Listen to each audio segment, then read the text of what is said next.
దేవుడు ఆత్మ మీలో ఉండే అన్ని పనులు జరిగిస్తూ వస్తాడు. దేవుడు అభిషేకం ఎప్పుడు పొందుకుంటాం? దేవుడు అభిషేకం ఎప్పుడు పొందుకుంటాం అంటే మనం ఆరాధన నడిపిస్తున్నప్పుడు ఖచ్చితంగా పొందుకుంటాం. ఎందుకనంటే ఆరాధన వల్ల మనం మర్చిపోయి మన పాపాలు మన తప్పులన్నీ కూడా అందరు నించుండి ఆరాధన చేద్దాం అనేటప్పుడు నించున్నప్పుడు అటు ఇటు దిక్కు చూసుకొని ఏదో ఆలోచించుకోకుండా ప్రభు నీకు అవిధేయతగా నేను ఏదైనా చేస్తుంటే క్షమించు, నీ రక్తంలో నన్ను కడుగు, శుద్ధి చేయి, ఈ ఆరాధన నీ ఆత్మ నా మీద కుమ్మరించు తండ్రి, నీ అభిషేకం నా మీదకి వచ్చిన కాక నన్ను నీ మార్పులు నడిపించి అనాయింటింగ్ నన్ను నింపి నీ వాక్యం ద్వారా పట్టుకో తండ్రి అని చెప్పి ఒక 2 minutes మీరు ప్రార్థన చేసుకోండి. ఒక 1 minute వాళ్ళు ఇంకా చెప్తూనే ఉంటారు ఆరాధనలు. ఏమంటే మీరు ఎలా ఉండండి, ఎలా చేయండి అని ఆరాధన నడిపించే ముందుగా చెప్తున్నప్పుడే మీ హృదయాల్లో మీరు ఈ ప్రార్థన చేసేసుకోవడం అలవాటు చేసుకోండి పిల్లల. ఎప్పుడైతే మీరు అలా ప్రార్థన చేసుకుంటారో ఆటోమేటిక్గా మీలోని బలహీనతలని మీ నుంచి యేసుక్రీస్తు నామములో దూరం అయిపోతే అప్పుడు ఆత్మలో మీరు ఆరాధన చేసుకునేటప్పుడు ఆత్మ మీ మీద దిగి వస్తుంది.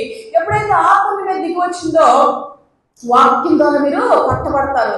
వాక్యం ఎప్పుడైతే మీరు పట్టబడ్డారో మీకు మీరు దీవెనగా ఉండడం కాదు కానీ మీరు అనేక మందికి దీవెనగా మార్చబడతారంట. కనుక చెప్పలు దేవుని హల్లెలూయా.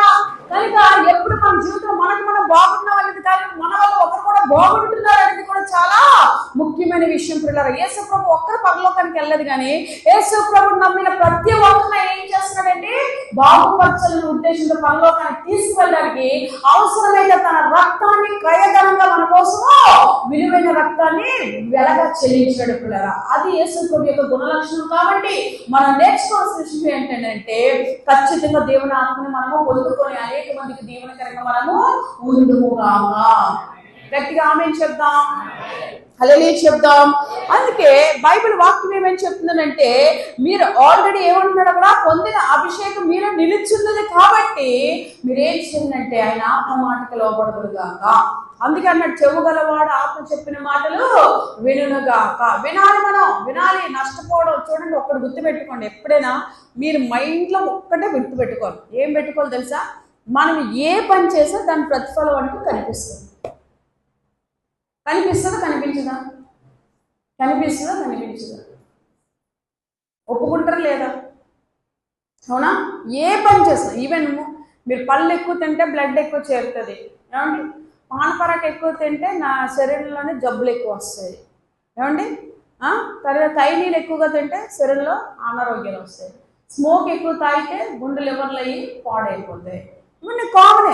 అది రెగ్యులర్గా పాలు తాగి రెగ్యులర్గా ఎక్సర్సైజ్ చేసుకుంటే రెగ్యులర్ మంచి ఫ్రూట్స్ మంచి ఫుడ్ తీసుకుంటే హెల్తీగా హ్యాపీగా ఉండి కొంచెం పని చేయగలిగితే కొంచెం ఆయుష్ పెరుగుతుంది దేవుడు కరుణించేంత వరకు. ఏదైనా దేవుడు చిత్తం లేని ఎన్ని చేసినా ఏం మనిషికి ఆయుష్ అనేది దేవుడి చేతిలో ఉంది. అంటే కొంచెం హెల్తీగా మనం ఉండడానికి అవకాశము ఉంటుంది. అలా ఏ పని చేస్తుంది. అలాగే మనం మంచి పనులు చేస్తే మనకి వెనకాల ఏ ప్రతిఫలం వస్తుంది? మంచి పని ప్రతిఫలమే వస్తుంది. చెడ్డ పని చేస్తే వెనకాల ఏమొస్తుంది? చెడ్డ పని ప్రతిఫలమే వస్తుంది. మనకు మంచి అంటే చెడు అంటే తెలియలేనప్పుడు ఇక్కడ ఎవరు బోధిస్తారని చెప్తున్నాడు? పరిశుద్ధాత్ముడు బోధిస్తున్నాడు అని చెప్తున్నాడు. పరిశుద్ధాత్మ మాట మనం ఏం చేయాలి? లోబడాలి. లోబడను అంటే ఏమవుతుంది? లోబడను అంటే ఏమవుతుంది చెప్పరే? లోబడను అంటే ఏమవుతుంది? ఏమవుతుంది? జలదెబ్బలు తగులుతాయి. అలాగే ఏం తగిలితే చెప్పండి అందరూ అనంటే పక్క వాళ్ళకి దేవుడి మాటలో కూడా జలదెబ్బలు తగులుతాయని చెప్పండి ఒకసారి. జల పులుసు కాదు, జలదెబ్బలు.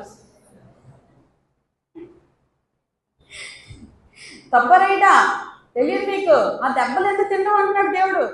మరి దేవుడి మాట దెబ్బలు తగులుతాయి కానీ మీరు కాయరు, దేవుడు కాస్తాడు. సో మీకు దెబ్బలా కనిపించదు, మీకు ఏదో మామూలుగా మీ జీవితం వెళ్ళిపోదు. అర్థమవుతుంది మీకు? 2 విధాలు. నేను దేవుడిని నమ్మేస్తే ఇంక మీకు కష్టాలు ఉండవేండి, మీకు బాధలు ఉండవేండి, మీరు సూపర్ స్టార్ 6 వెళ్ళిపోతారండి రాకెట్లో పైకి అన్నాను. హల్లెలూయా. ఉంటాయి కానీ మీకు పెయిన్ అనేది అనిపించదు. పెయినే కాకుండా దానివల్ల నష్టం అనేది ఇబ్బంది పడదు.